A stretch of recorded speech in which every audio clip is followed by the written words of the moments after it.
যে যুবকের এখন বিয়ের বয়স কিন্তু নানান প্রতিকূলতায় তার বিয়ের ব্যবস্থা হচ্ছে না, সে কি কখনো আল্লাহর কাছে হাত তুলে এই দোয়া করেছে, হে আল্লাহ, আমার শরীরে এখন যৌবনের উন্মত্ত উন্মাদনা, আমার সামনে পিছনে ডানে বায়ে ওপরে নিচে সবখানে ফিতনা আর ফিতনা। ফিতনার এই মায়াজাল ভেদ করে চরিত্রকে শুদ্ধ রাখা আমার জন্য কঠিন ও দুঃসাধ্য হয়ে উঠেছে।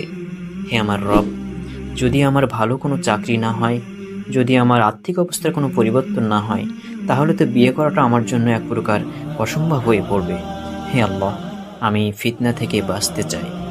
আমি চাই একটি হালাল সম্পর্ক, যেখানে আমার চক্ষু শীতল হবে, আমার হৃদয় তৃপ্ত হবে আর আমার অন্তর প্রশান্ত হবে।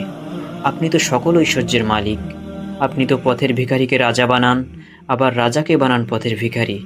হে আমার রব, আপনার অঢেল অফুরন্ত ঐশ্বর্য থেকে আমার জন্য কিছু রিস্ক নির্ধারণ করুন আর আমার বিয়েটাকে সহজ করে দিন।